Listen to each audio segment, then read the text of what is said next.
This is John Abrams, and this is The Variety Artist, episode 46. I just got back from CAX, the Conference of Variety Family Performers. I learned so much from each and every lecture. Heck, I have 6 full pages of notes that I'm going to implement this year. Better yet, I met different variety artists from all over the world. Shout out to Tim Yu from Australia, Michael and Wally from Belgium, Yasu Ishida of Hawaii. I even got to hang out with people I've only met on Facebook and fans of the Variety Artist podcast. There was a huge showing from my Cadabra SoCal peeps, but most of all, I'd like to personally thank Steve Axtell and Mark Daniel for putting the whole thing together. Thanks, guys. You did a terrific job. That brings us to our guest today. I was blown away by all the lectures at CAX, but Annie Banannie, the balloon storyteller, had some especially great information. And now she's agreed to share even more here on the Variety Artist Podcast. Enjoy! Today's podcast is brought to you by Audible.com. They're offering you, the Variety Artist, a free audiobook download and 30-day free trial at thevarietyartist.com/book. Over 180,000 titles to choose from for your iPhone, Android, Kindle, or MP3 player. Just go to thevarietyartist.com/book right after this podcast and get your free audiobook. Now, let's start the show. Welcome to The Variety Artist, providing aspiring artists and entertainers with in-depth discussions from top performers from all over the world. So get ready to book some gigs, make some money, and have some fun with your host, John Abrams. Not only is she one of the top balloon twisters in the country, she's also one of the best library and school performers in Southern California. And she's one of my favorite people in the whole world. She just got back from lecturing at CAX, the Conference of Variety Performers, known as the Balloon Storyteller. Variety Artist, I give you Annie Banannie. Hello. Hello. Annie Banannie. Full disclosure here, Annie Banannie is a good friend of mine. Where did we meet? We met at that showcase, right? Yes. The first showcase I was at, I believe it was 2005. Oh. Because that was the first year I did library shows here in Southern California. Because Buster and I tried to make all of our trips to see each other to do with work, so we could always take them off on our taxes. We called it tax-deductible love. Wait, was he living here? He was. He grew up here. He's lived here his whole life except for like a year and a half that he doesn't talk about much. Oh, and then you were living? Colorado. Ah. So what made you decide to make the big move? Was it Buster? Mm-hmm. Of course. Well, one of us had to move. And I liked the market here better than the market in Colorado. So, and you know, I love Southern California because anything you're interested in is happening, and usually it's happening live. Between LA and Orange County, we have everything here. We really do. So that first day that we met, I had a little booth, and then here's someone I never met before, sets up a booth next to me, and I say to myself, there's somebody who's doing something different because you had balloons with you, but you weren't just twisting like a lot of the folks that I had seen before. Mm-hmm. What were you doing? Balloon storytelling. What is that? Well, it's where I'm the narrator. The kids are my actors, the kids that I bring up on stage, and then the audience does all the sound effects, and the balloons are the costumes and props. That took a little explaining to the librarians. Even after I did my showcase spot, they said, so are you just going to stand up on stage and make balloons and tell jokes? Yeah. No, did you see what I did?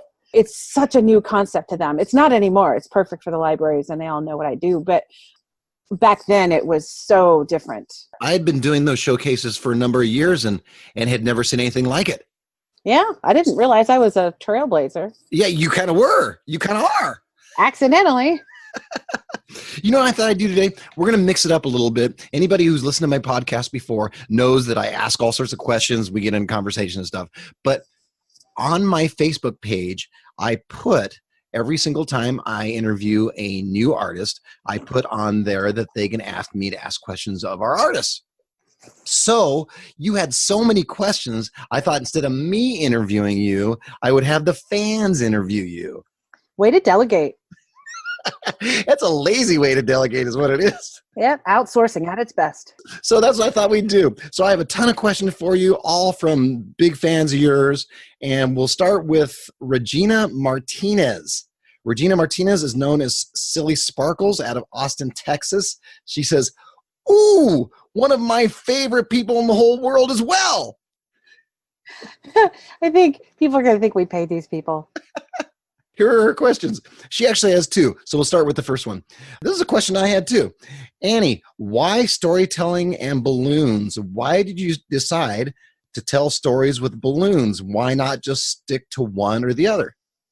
Well, it came naturally because I've got a theater background. So when I started to, I started with just balloons, where doing parties and doing restaurants. I did a lot of that in Colorado. It just came naturally. Like, you start telling a story about what an animal can do, or somebody wants to, can I have this? And instead of making them a little sculpture, because my skills were limited at the time too, I would make them into whatever it was. So like, I want to be a Viking. All right, make a Viking hat. Okay. And an axe. They would just get ideas on stories of what they would do. So that's how it started. And it made sense because I'm just such a theater nerd. I always want to be more interactive. And also I wasn't that funny. Everybody says, well, just, tell a bunch of jokes while you make, like, I can't remember more than 3 jokes at a time ever. Yeah. Which is weird because I used to memorize entire scripts, and I still do. I was really intimidated by needing to be funny. And so I would just talk to kids, and it's amazing. If you talk to kids, it is kind of rare that somebody actually has a conversation with a kid when their parents are there. Yeah, no kidding. If you want kids to like you, just pay attention.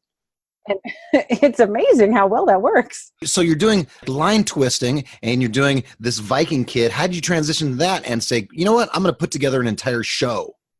Well, I had been thinking about doing a show. Then I met Buster. He was teaching like how to do a show. He kind of mentored me. Mm-hmm. We had a lot of time, spent a lot of time together. A little bit. Yeah, a lot of time on the phone. Then I realized I didn't really want to do a regular type show that everybody else did. I had also taken a class from Larry Moss, the amazing Larry Moss, and he did a class on balloon storytelling.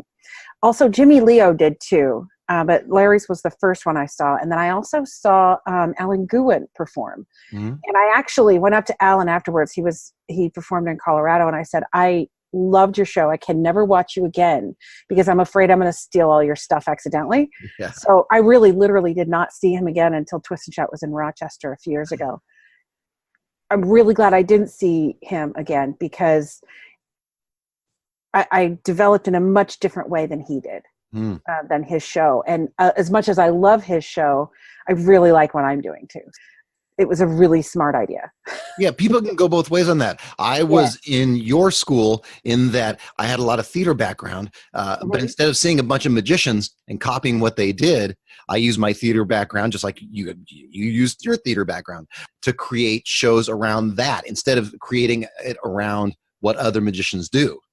Right. And that's one of the best ways to make your show unique is don't watch other people who do the same thing you do. Right. So if you're a magician, don't watch other magicians for ideas. I mean, it's good to see them and, learn from them and everything. But if you're looking for new ideas, go watch some other type of show or look at another type of art or variety arts or whatever. And your stuff is going to be much more unique and much more rich. Yes, absolutely. All right, we're going to go to Regina's second question. She says, I've taken your classes, picked out a story I want to tell with balloons for my summer library show. What's next? How do I know if my ideas are good enough? Every idea is good enough. Well, not every idea. I can think of a couple. But I know Regina, and she is sometimes critical of herself, and she is just brilliant. There's a way to take a story and adapt it for the stage. You look for action. Just anything that makes a good kid's story is going to have a lot of action in it. And then you learn after a while what kind of things fit. Fairy tales are a really good place to start. Oh. The old fairy tales, not Disney fairy tales, because Disney fairy tales, they add so much. It's really hard to find what the essence, the through line of all of it is. You look at just the major parts of the story and figure out how you can adapt that to kids moving around on stage. Oh, yeah. The more you can get them to move with simple instructions, not like, I need you to do these 5 things now, because nobody can do that, not even grown-ups. As you get on stage, you get a little weird. It's really, really easy to freeze up or stuff like that, especially for kids. So you want to look at the major plot points in the story and see if they're going to translate well to stage. That's a good place to start. And the fairy tales are a really good place to start, not only because people already know them and it's fun to see a new version of them, but the stories are very clear. Not all you don't want to tell Grimm's fairy tales unless you're working with adults. It's named Grimm for a reason. I wonder if that's the history of the word, because that's actually their last name.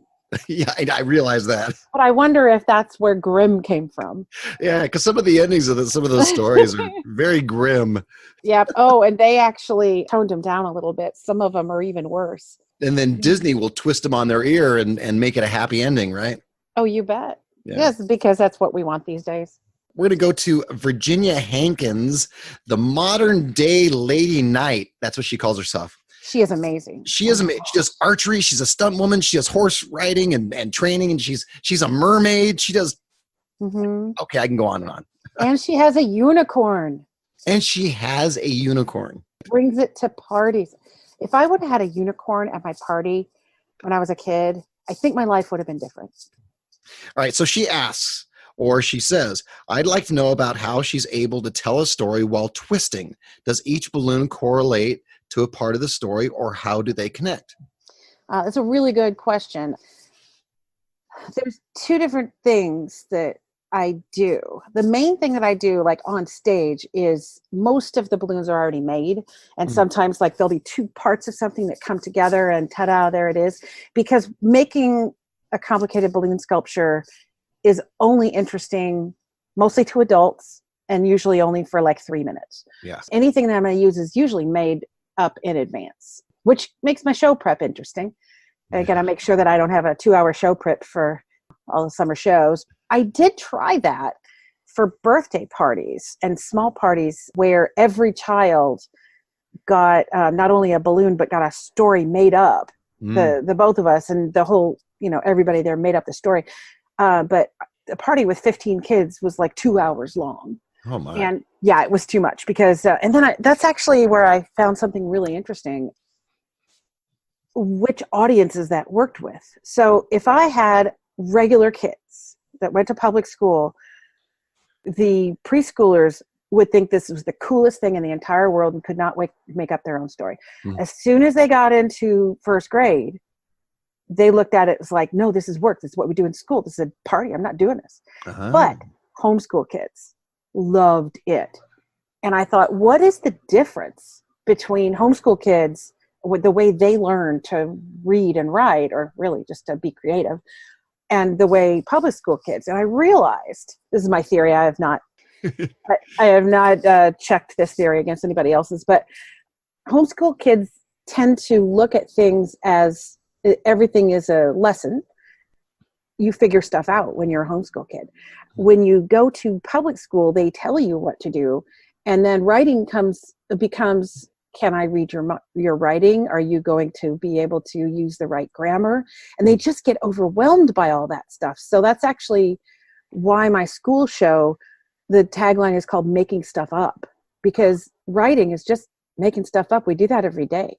Yeah. And if you can get out of the thing that everything has to be perfect, I'm like, spell everything wrong. I don't care. It's a draft. It's for you. Get your ideas down. That's what really matters. It takes the pressure off of them. It certainly does. We make up a story during the show. Whoever writes it down, I love when they say, hang on, how do you spell that? I don't care. This is a draft. So it really, I don't know. I don't know if teachers are as excited about it as I am, but every once in a while I'll see somebody just really nodding their head when I say, it's just making stuff up. Uh-huh. Your draft, make a messy draft. The draft is for you. And then there's that one teacher like, yeah, okay. And the rest of them are just glaring at me. I don't know. Yeah. Or on their phones. Right? Yeah. On their phones or That's my favorite thing. the best compliment I can ever get from a teacher is when they brought papers to grade and then they don't grade the papers because they're watching the show. Yeah, I love that. That's my favorite. Then I know my show is interesting enough. Or they'll catch themselves a half an hour in. They'll be like, "Oh shoot, I have to grade these. Oh no," because they're so involved in the show. That's the best. Yeah. All right, we're gonna go to Yasu Ishida, and for those that don't know who Yasu is, he is the magic story artist out of Hawaii, originally from Japan, I believe. He says he's terrific. Has an amazing lecture, has an amazing show. He says, "Yay, Annie, I loved her lecture. Yay." I loved his.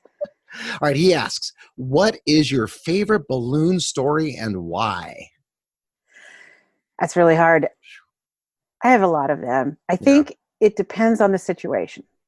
It depends on the age of the kids too. But my very favorite one is the one from the book that I wrote, because it turned out it was based on the Let's Make a Splash at Your Library. And it ended up being a story about a mad scientist who's trying to take over the world by controlling the world's weather. Yeah. And it's goofy. I think you've seen it. I have an autographed version. You do. I forced it on you. I remember that. That's right. I love that. But I think because it's perfect for stage for what I do. And it's also, I'm really proud of it. And it started me writing books, and that's a big deal. I don't know. That's my personal favorite. But again, it really just depends on the age of the kids. So I wouldn't want to do that story if most of the kids were like preschoolers, because it wouldn't work. It's too complicated. Sure. A follow-up question to that is that you created the show, or you and the kids that you were working with created the show, and then you converted that into a book. How has that changed how you present yourself to schools? I'm still experimenting with that. It depends on the region, I think. So here, if I say I'm an indie published author, they go, "Oh, well, she's not good enough to be regularly published." I'm like, no, I just don't like to work with other people like that. I want anybody to be my boss because I've worked for myself for 20 years. I just booked myself in New Jersey randomly in March. So we'll see how that goes. Yeah. If we get snowed out. Oh, that's right. Huh? Yeah. I didn't think about it until winter came, and I thought, so what's your snow policy? Well, but I was talking to the librarian who booked me, and I said, here, I think there's a little bit of a prejudice against indie published authors. How's the feeling there? She's like, if you went to all the trouble to indie publish your book, I read it and I like it, I don't care. Like, yeah. And I guess that's the attitude. So sometimes I talk about having it be an author visit, because I am really bringing the book. I'm the author. The message is anybody can write a story. It's just making stuff up. And then sometimes they're looking for a reading show. So I just call it my reading show. But it really is the same thing. If they want a reading show, they get a little extra bonus when we talk about writing a book too. Oh, yeah. So yeah, it just depends on the positioning for the show. And I'm still experimenting with that. I think the balloons sometimes hold me back in schools because same thing as with the libraries, they didn't understand what I was doing. Sure. And with the schools, you have the added pressure of this needs to be an actual educational show. And I totally agree. Right. But sometimes they look at balloons and their first thought is, can she work our carnival for tips? So you kind of have to really reset their mindset. Yeah, you have to educate them on what you do. That's all I do sometimes. I mean, not anymore in the libraries. Everybody knows me. Sure. Whenever I go into a new market or when I try to explain it to schools, it's really a challenge. And the people who get it really get it. And they love it. I just have to remind myself that it's kind of a niche market of the people who are really going to love that. Yeah, and it's something way different. They're thinking to themselves, gee, should I hire a magician? Should I hire a juggler? What is this? Balloon storyteller?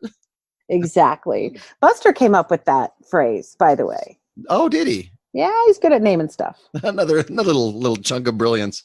We're a good team. Yeah, you are. When Yasu asks, When you do balloon storytelling, have you combined magic or other non-balloon props with balloon storytelling? Absolutely. I've got one main story, and then that usually takes like 20 minutes, which is really long for a show to have one routine take 20 minutes, but there's a lot of smaller parts of that. But then I usually have about 5 to 10 minutes left over for another thing, and it's not usually long enough to do a real story. I will sometimes just put a regular magic trick in there. But this last summer, I did a thing where they could choose their adventure. It was, I can't remember what the theme was, but it's something like around the world or adventure or something. Yeah. And so I decided to say, what's so cool about books is you can go anywhere in a book, even someplace that you couldn't go in real life, like inside someone's body or in space or to imaginary lands. And so I said, we're going to have all these places we could go. And then I'm going to have these cards and I'll put them in the hat, and you're going to pull from the hat, and whatever one you pick is the one that we're going to tell. And behind me, I have these big bins where all my props are, and then I'll choose the bin that fits the story. Well, in practicality, that would be ridiculous to do because I couldn't always have all of the props already made, because I kind of have to plan ahead. And also, if you've got 2 shows back to back, you just take that card out, or do you so there had to be a practical way to do it. So they think they get to choose, but then I already know which ones I'm going to do. So you actually forced the story on them? I did. With a change bag, which is a hat. Yep. It worked out really well. And Buster tells me I'm just way too honest to be a good magician, because I like kind of feel bad, but it served the purpose of making them feel more involved because they got to choose. It served the purpose well enough that I didn't mind kind of fooling them. We're going to move on to Addie Merritt, the magician known as Billy Bonkers, also out of Southern California. Yeah. What advice does she have to keep rebooking libraries year after year? Jump in. People who work libraries, the most important thing to know before you ever start is librarians talk to each other. So you kind of got to know what you're doing before you start, because they don't realize that it's your first year. And if you really do something that really doesn't fit the market, they will tell everybody else and you'll be sorry. But however, if you're thinking about getting into the library market, find a local mentor. And I say local because different regions have different ways that people book. So find somebody in your area, go to their show, be friends with them, tell them what you're doing. Don't just, pretend to be their friend because you want to know everything. Get involved in the community. And you can find out where the showcases are and all of this, but you can also find out how the market operates. So when anybody ever comes up to me and says, I want to work library shows, and we did this with Addie, sat him down and say, here's what you need to know. Yep. And don't mess this up for me, because I'm really, really protective of my librarians. Yeah. Because they're my favorite people. I love, love, love working with them. And they really appreciate what we do. And so, that mutual appreciation society really works out well for everybody. Things like just really kind of learning what your local area does. You can just go up to the librarian and talk to them about it. A lot of places that have a regular showcase, that's where they're more comfortable being able to book you. If you just call them up and try to cold call all the librarians, it's going to stress them out. Yeah. Here in Southern California, maybe it's different other places. You're right about the local thing, because here in Southern California, we're a showcase library place. The way to get in the libraries is to do showcases and be good and treat people nice and all that. But I got an email from somebody who was not on the West Coast saying that there are no showcases there. Yep. They've used snail mail and email marketing and some different things, but it's totally different in every market, is my point. It is. And also things that you learn that here, it's really hard to put together like a tour. So if somebody wants you to drive 2 hours, you just charge them more. And if you can put together a tour, that's great. But most of the time, they just know what their budget is, and that's what their budget is. And they're not going to try to save money by calling their neighbor. Right. But then in Colorado, where I'm from, one of the places up in the mountains just called and say, okay, so the 5 libraries here, we set this up and we have a condo for you to stay at night. And like, whoa, all right, I'm in. Thank you. Right. And they just do the whole thing, and it's, 3-day thing. And they've got all of the travel time worked out. Oh, It's in the summer, so you don't have to wear out snow. So they're like, okay, then you go here, and then your next one is here. It'll take you about 2 hours to drive to the next one, and then you'll have 2 hours before your show. And I'm like, wow, they've really thought this out. nice. So it really just depends. What I also think is really, really important is understanding what the librarians need. Last minute for a librarian is 4 months. So if you don't want to book your summer in January and February, then maybe libraries is not for you. Yeah. Again, with the librarians talking, there was this one performer who booked, this was a few years ago, and don't worry, you guys probably don't even remember his name, and actually neither do I. He had done the showcase, booked a bunch of stuff, and then got a better offer to go on tour or something, and called them in like May. Yeah. And said, oh, I'm sorry, I need to cancel. That's insane for a librarian. That's the way to stress somebody out, is to do that sort of thing. So Yeah. for a regular client, that might not be that big a deal. But for a librarian, they're nervous about it anyway. They book so early, they figure it's done. Mm-hmm. And they love to get their paperwork right away. I use show operations from Pete. Pete Elson. He's great. Sometimes they're just so happy to know they're using that program because it's actually customized for them. And it's really awesome. It is awesome. Little things like that. Always find out what they really like. They're more concerned with you being reliable and easy to work with than they are a good show. Of course they want a good show, but if you've got a fantastic show, but then you're a really, really pain in the butt to work with, you won't get booked so much because they've got a lot going on. And know that if you're easy to work with, you will get booked. So the first year that I was here, I got booked probably for 6 or 7 shows, maybe not even that many. The one when I was traveling, part of it was because I had limited time that I was here. I remember then everybody talked about it. And then the next year I got booked almost a full summer. Oh. Because they're like, this is brilliant and it's a perfect fit for the library. Yeah. A lot of times it's more of a perfect fit than some other things that I could do. Magic is a perfect fit because it puts butts in seats. If their budget is tied to how many people they get in the shows and to sign up for the summer reading, which a lot of times it is, then they're going to go for people who bring big audiences. It's also really easy for me to theme a show for any storyteller who does a lot with improv. I mean, some storytellers, they do a piece and they work on it forever, and it's really hard for them to just jump in with something new. With mine, there's so much improv in it. I have just a general structure and the improv goes with it. It's really easy to theme a show. So I write a new show every summer, which I actually combine both of the themes. There's 2 themes that people in the US use, and usually it's regional, and the whole region will use one theme. But in LA, we're free thinkers here. So they'll use both themes. Because I travel, and so do you, all over Southern California. So one county will be using this theme, and the other county will be using this theme. And then there's that rogue couple of libraries that make up their own. Yeah. So I take the main 2 themes, combine them into whatever show that I do. So that way it fits. I'm right on theme. So no matter what. I got to tell you, I've walked into a library before and gone, ladies and gentlemen, welcome to the Dinosaur show. And all of a sudden it's like, Star Wars theme or something. Right. You look at the librarian, she's giving you the X across the throat thing.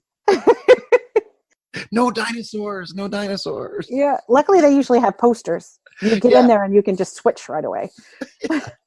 You're the one who taught me that.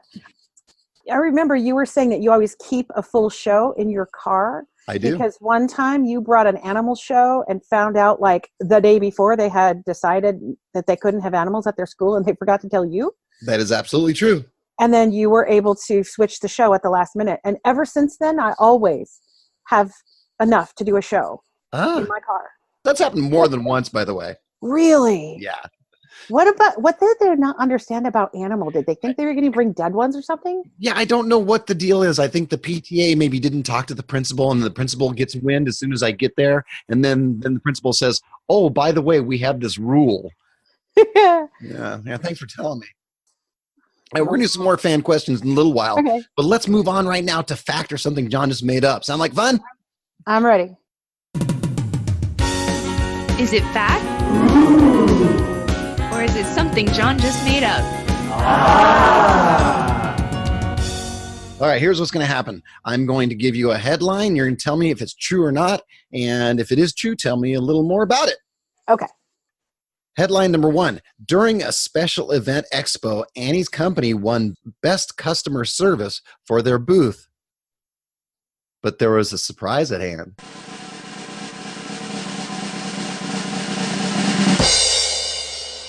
That is true.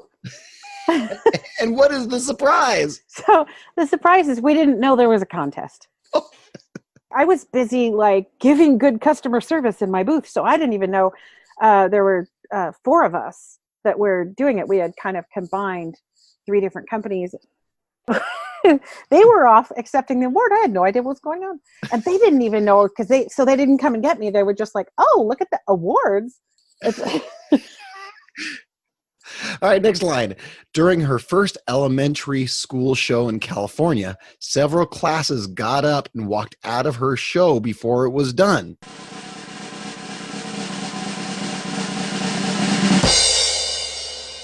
Absolutely true. Embarrassingly true. That's true. That's happened to me too. Yes. Well, okay. I was going overtime. I didn't realize how serious they were about the bell schedule. You know, you always have bells ringing in the middle of your show and you just stop for a second till it's done. I didn't realize that in California, they're much more strict than the schools I did in Colorado. And a lot of those were private schools. Well, private schools are like, sure, yeah, no problem. Yeah. So I had been, promising something really cool at the end of the show and then everybody had to leave. I just felt ridiculous. But thankfully, schools don't talk to each other as much as librarians do. Thank goodness. It's good when you're starting, but then it's harder to market to schools. Right. Because, you're not even marketing to the same people every year, a lot of times. Right, because every 2 years, the PTA changes. Mm-hmm. Mm-hmm. And some of them are roped into it. One guy said, I'm supposed to call you to book a show. I'm sorry I made you angry, sir. You don't have to hire me if you don't want to. I know. Well, he actually ghosted on everyone after that. I think he just really didn't like doing that. So I had to call the school and say, somebody booked me. And it's really ridiculous. Just today, I did a show where I showed up and I walked into the front office and I said, John Abrams here to do bully game for you, 2 assemblies. And she says, today? And I said, yes. And she looks at her calendar. She says, I have nothing booked for you today. And I said, well, here it is. Here's the contract and here's the agreement. And here are the emails from the PTA person that hired me. Yeah. They arranged to do it, even though they didn't have it on their calendar. And I was happy. But I'm sure my face turned just whiter than it already is. Oh my gosh. I have instructions that I'm sure no one reads, but anybody who wants to do it right, that's one of the things that's on the instructions. It's make sure you check with your secretary. Yeah. The person who schedules the NPR and your gym teacher. And that's right. Mine says principal, custodian, and school secretary. That's what mine says. Those are the 3 people who run the school, Yep. Absolutely. All right, let's go to the next one. Annie is actually made entirely of balloons. That's why people call her the balloon lady.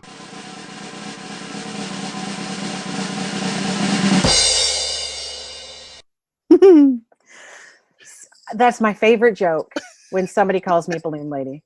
It's not true. Well, yeah. But yeah, that's when somebody says, how long you been a balloon lady? Or, hey, balloon lady. It just cracks me up. And I'm hoping that every balloon person adopts that joke. All right, next one. All right. Annie was the first person ever to be married in a balloon wedding dress?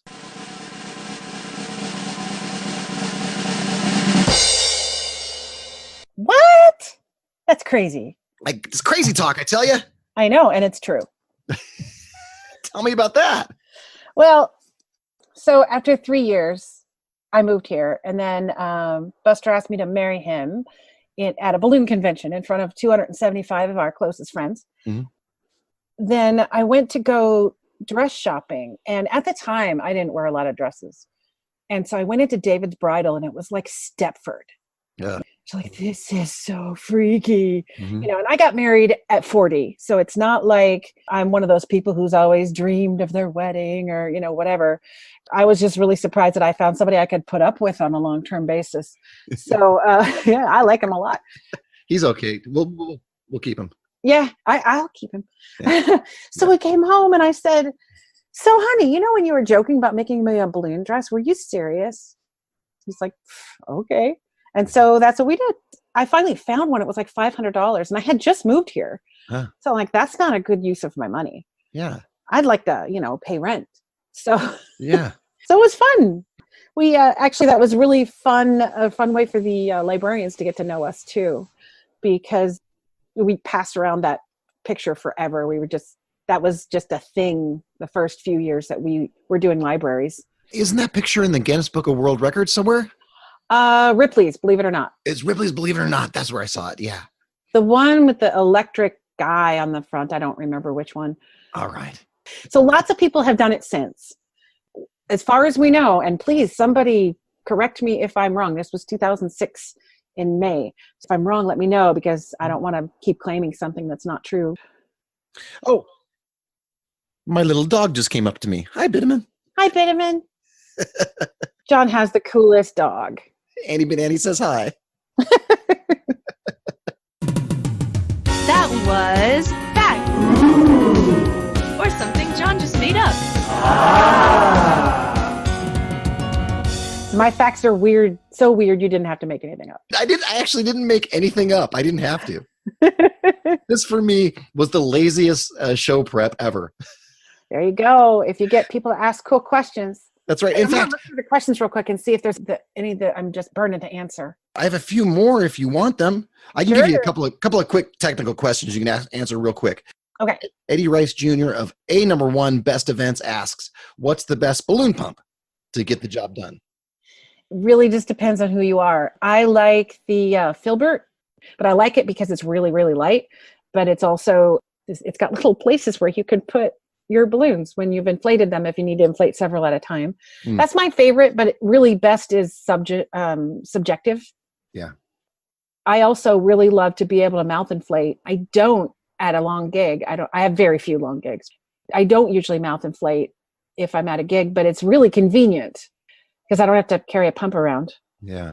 And usually for my summer shows, I often prep in the car because as you know, it takes a long time to get anywhere and you never know what traffic's going to be like. So if I have to prep, if I have to be at a library, I will probably get there 2 hours early. I'll be in the area. And then what else am I going to do with my time? I'm going to prep my show. Usually I'm a couple of shows ahead. I don't like to leave the prep for that show right before the show because anything can happen. Oh, I see. So I'll just sit there and mouth inflate prep balloons in the car because I can find shade and I've got air conditioning and great music. So, right. Or a podcast. And a cool podcast. Yeah. Right. Yeah. Podcasts have saved my life. Mine too. Yeah. Especially in that LA traffic. Goodness. Yep. Right. So Eddie Rice Jr. also asks, how do you deal with those long twisting lines? Be entertaining. Mm. People do not want to wait in a line. The kids will wait forever, but the parents will get so angry. But if you're entertaining and you get the parents on your side, oh my gosh, I can't see anybody because lately I've been sitting down if I do a longer gig. I can't see anything, so I need your help. You guys, can you figure out who's next? You guys keep track of it. I can't see everything. Just anything you can do to engage the people in line. And especially the parents. People really are great about entertaining the kids a lot of times, but sometimes the parents need to be entertained too. So sometimes we'll have conversations about raising kids Sure. things like that. And sometimes we'll have conversations about, and then I'll just do funny stuff. But again, I'm not one of those people who can remember jokes. So I have some routines that I'll do sometimes if it's right. But just generally pay attention to the kids. Yeah. Be silly. Let them be silly. And have fun with the parents. Right. Exactly. Sure. And then how do you end the line? Oh, I'm the worst in the world at ending the line. Oh, no. Absolute worst in the world. One thing that I've found that works for me specifically is that I tell everybody, no, I'm not doing any more balloons, because you have to close it like 45 minutes before when I'm twisting, right? Yeah. So I will say, okay, I'm stopping at 4:00, but at 4:00, if you want to come back, I'm going to teach everybody how to make their own balloon. It's going to be quick. It's going to be awesome. And then that actually gives them, they're not so disappointed that they don't get anything. That's a great idea. All right, so Owen Anderson, an excellent magician out of Ontario, Canada. Owen asks, do latex allergy concerns ever disrupt your gigs? Oh my gosh. So not regular gigs, because like if you're at a party or at a library or anything like that, somebody who has an allergy just doesn't come, right? Yeah. But I have had, and I'm not the only one this has happened to. I know other people who do balloon shows who have run into this, where a school will say, we are a latex-free school, which I'm telling you, 99% of the time they're not. Yeah. Because if they're a latex-free school, they would have to have alternatives for not only things like rubber bands and erasers, so much stuff like floor covering for gymnastics, and just all this stuff has latex in it. So it's really hard. But what they really mean is they're a balloon-free school, because supposedly somebody has an allergy. I don't know. I understand. It's just like the peanuts thing. We don't want to take any chance because these children are precious. Let's just not have it. And I get it. I totally understand. But it's frustrating, because if you do the research and if you know what I do, I'm not giving balloons to everybody. It can be set up so it's nowhere near the kid who's allergic. Right. It's a big room. But I don't get into that because I really don't want the conversation to be about that. I want to be that person who is easy to work with. And so that's actually one of the reasons I have decided to expand. It's a small part of the reason that not all my shows have balloons in them now. Oh, that's pretty exciting and scaring the pants off me right now. I didn't know that. What are you doing? what? Well, I'm doing, so I've always done school assemblies, but it's usually just been me doing the balloon storytelling show. And now by the time this is out, I will have WOW assemblies. I saw that website, by the way. It looks great. Well, it's pretty, but it's still got all the Latin text and pictures of my dog. It's really not, it's one of the things that I have to finish up this week. She was like, oh, we don't know what pictures to put up. Okay, here's a picture of my dog. Just put it up anywhere you don't know where to put a picture. So they're everywhere. So I'm offering STEM shows. I'm the first woman to be doing the Wacky Science Show, which is the wonderful Doug Shearer. Yep. Wrote that. He's amazing. Doing a math show. I'm doing the Wormtastic Recycling Show, which is about worms and how worms recycle. It's about how the earth recycles. Steve Trash, I don't know if anybody knows him. He is also. Yeah, I had him on my podcast. Oh, you did? You did. Yep. I remember. He helped me write that because he is such a generous person. He's a great guy. Super awesome. And if anybody, by the way, he has a PBS. For anybody who didn't listen to your episode, he's got a PBS show now. Just look for Steve Trash Science or something like that, and you will find him if you could possibly help promote that show. It's awesome. It's very, very funny. Of course, I've got family nights. Buster's going to do a couple of shows there. And then Suzanne Harry and I do a show together. That one definitely does have balloons. And anything Buster does has balloons. But I've got enough shows that don't have balloons that if a school says, I'm sorry, we can't have balloons at our school, I do have an alternative. All right. We're going to go to Brett Bolich because he has something super fun. He's a fantastic SoCal magician and loyal listener to the Variety Artist podcast. Says, ask her about the horror story I was involved in. Yep. He should have said where I saved your butt. Oh, so what happened with you and Brett? I got booked at the Stegerstrom Center which is for those of you who don't know, it's a big performing arts center where they're having this special place where they had Christmas stuff. It's outside. Those who know me know this, but those who don't know me know that I've been limping for a good 3 years before this. It wasn't Christmas 2018, it was 2017. Mm-hmm. Right about this time, I find out that I need a new hip, even though I'm, as Christopher T said, I'm hip surgery young. Just something I was born with. They finally figured out that, no, you really do need a new hip. Okay. Oh. But I was in so much pain. The whole last year before the hip surgery, it wasn't how can I make my shows more exciting, but how can I survive my shows? Ooh. Especially that Christmas, because it was really bad. And how can I survive them without using a cane? Yeah. So he's helping me the first time because I knew that the load in might be a pain. He's just such a wonderful friend. So he's helping me load in.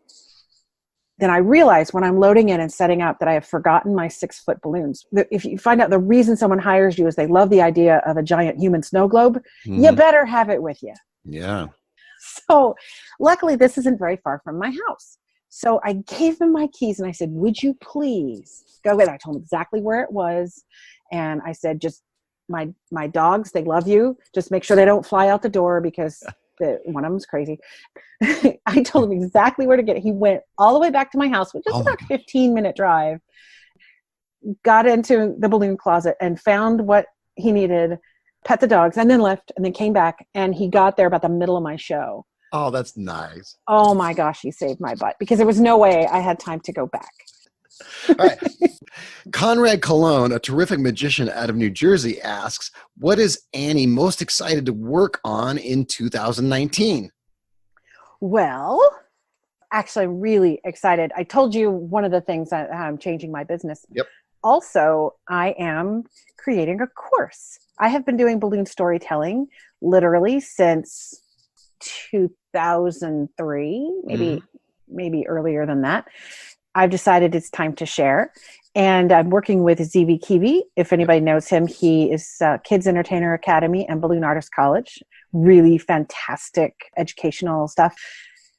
This course is going to launch in June, is when it's going to be ready. But we didn't want to wait that long because I did a thing at CAX. I did a lecture on adapting a story. And then I did a lecture back in the summer at Cadabra about balloon storytelling in general. And so people really want this course already. So we're going to have a 6-week beta course beforehand.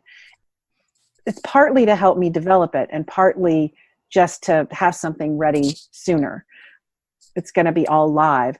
Whoever gets the course now for the beta gets the course for like way cheaper than it's going to be, but also you get the 6-week experience and it's going to be really amazing.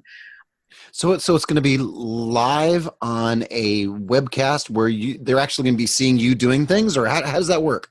Yeah, I'm going to do like a little bit of a lecture. It's going to be the 6 steps that you need from wherever you are right now, not doing any balloon storytelling, to be able to develop your show, pick the stories, develop your props, get all your marketing materials together, and perform your first show. So that's going to be the 6-week thing. It's the same things we're going to cover in the class, but it's going to be a live experience for whoever's involved in that part. And the stuff is going to be recorded. So if there's 1 week they can't make it, it's not going to keep them from learning that part soon. So it's really just going to give them a jump start on everybody else. That's great. And they're going to actually get personal advice from you specifically. Exactly. I'm thinking we can even go as far as, if we have time, have them show me, 5 minutes of video from what they're developing, and I can give feedback on that. It's going to be fun. It's going to be amazing. We'll have links in your... Yeah, I'll put those links in my show notes so someone can contact you that way. There's also going to be, if they want just a little bit of... It's kind of a fun little treasure map kind of thing that's really cute that we came up with. And if anybody wants that, just kind of give them an overview. They may not understand all the steps, but just to show them, here's how you get there. It's kind of based on the same 6 steps. I'll give you a link where they can get just that PDF. Oh, good. You can also see on my Balloon Storyteller YouTube, there's kind of a promo thing for the Dr. Electric show. So you can see that. I'm the worst person for promo videos. Dr. Electric is the show that you put together that you also made a book into. Dr. Electric takes over the world. Yeah, I need to really work on getting better at video. So there's not a whole lot on there. You and me both. I know.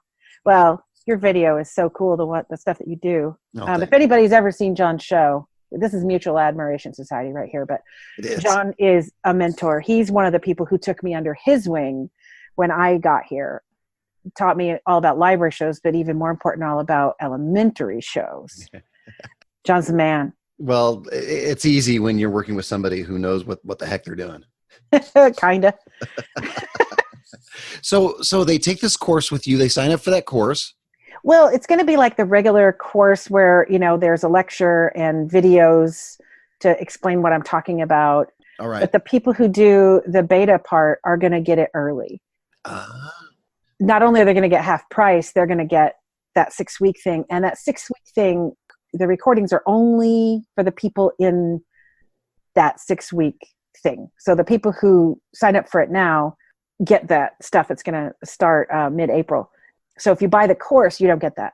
And you pay the regular course price. Oh, so if they are part of the beta testing group, they get that, plus they get the course itself. Right. Oh. I think sometimes when you get a price for half course, a course for half price. Rewind. I have a course for a nickel. But sometimes when you get a course for half price for being beta, you help work through the final little glitches, but all you get is a price break. And I think that's so important for developing a really good course. It's important to me. I'm not the only one to do this. I'm not the first one to do this, but I've been doing it for a long time. I think I can give a lot of good advice. I think so. You've already given great advice on this interview. It's awesome. Oh. Couple things, and then we'll let you go. Piece of advice for the beginner. If you're just doing regular balloons and you have never done a show before, start making your balloon entertainment into little tiny mini shows. The first thing I started doing wasn't the Viking thing. It was a knighting ceremony because I'm just a nerd and I know like a lot about medieval times because nerd. I would knight them. I still do it. And it only takes a second. And sometimes I just went into it and taught them about courtly behavior and the way we treat women is based on, but then it became a lecture. If they get a 30-second knighting ceremony, it makes it so special for them. Oh, yeah. Sir Edward the Awesome or whatever. There's ways that you can make it silly and fit your own personality. But so little stuff like that where you get little routines that you do that are interactive with the kids, not only is it going to make your performing better, it's also going to get you used to thinking in that way. Yeah. Once you start doing that, you won't be able to stop. So just a warning. No. Yeah. Bring those together and suddenly you have a show. Right. It could be. Yeah. Great advice. Thank you. Right, so give us a couple of a recommended book or two, and then I have one more question for you, surprise question at the end. Okay. So just give us a book or two, and then I'll give you that final question. Okay, the final question. So book recommendations are really hard for me because every single time I'm reading a book, it's my favorite book and it's the coolest thing ever in the whole entire world. But 2 books that I keep coming back to that have really super influenced my performing are 2 books. Purple Cow by Seth Godin, and just about anything by Seth Godin. But the Purple Cow is really, it's one of the first things that he is known for. And it's really just about not being like everyone else. Yeah. I really love it. And then also Book Yourself Solid by Michael Port. Mm-hmm. When we started getting busier, we realized that we needed to have a red rope policy. Sometimes you'll spend a lot of time on a client or a market that is just making you insane. If you don't want that to turn you into a person that you hate, let's work with people that you love. Because if you are working with people that you love, they're going to love you. All right, here it is. The final question. And it's from somebody both of us know. Uh-oh. Carmen Telez of charmandhappy.com, who has one of the top family entertainment agencies in LA, asks, when is there going to be one big Buster Balloon and Annie Banannie duet show? The balloon love story. When are you going to do that? Never. Because I tell people always ask us, do you guys do a show together? And I say, no, I want to stay married. That's it. Yep, because we're both alpha dogs in our show. And if you've got something where started out where one person is the boss from the beginning and the other person is the assistant, that can work out so well and wonderfully. And boy, you get to keep all the money. That's great. But no, because we are alpha. And we twist together really, really well because our styles are similar enough that we can do each other's stuff, except for the big stuff that he does kills my hands. But we're different enough that neither one of us is a copy of the other. But yeah, shows. We work really well together when we're writing shows, really my shows, because he writes his own shows and the ideas come fully formed out of nowhere. Yeah. He does tell me his ideas and kind of bounce them off of me, but he's pretty sure he's going to do them even before he tells me. So it's not like I have all that much influence. Again, I work better on a team where I can get advice but not take it if I don't feel like it. We're not going to see that show anytime soon is what you're telling me. No. Well, thanks, Annie, for doing my show. That was awesome. It's been super fun. Do you want to promote any social media or anything else like that? Sure. I'm Balloon Story on everything except for YouTube. That's Balloon Storyteller only because I can't figure out how to switch it. Also, the new website is wowassemblies.com, and that's going to be Wow Assemblies on everything. All right. And in fact, I'm going to try Pinterest too. It's going to be exciting. And I will put the links for your course and for the PDF so someone can sign up right from your show notes on thevarietyartist.com /episodes. Just go ahead and search Annie Banannie and you can find those links on her show notes page. Thanks to all my variety artists. If you found this podcast valuable, share it with a friend on your social media. That's how we gather an audience, and that's how we can create an entire variety arts revolution. You can join my Facebook group at The Variety Artist, where you can ask me to ask questions of our guests, like my friend Annie Banannie.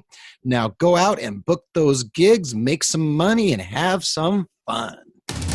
That's all for this episode of The Variety Artist, but your journey continues on our website. Go to thevarietyartist.com for more strategies, insight, and resources, as well as show notes on today's guest to assist you in your career. We'll see you on the next episode of The Variety Artist. But until then, go out and book those gigs, make some money, and have some fun.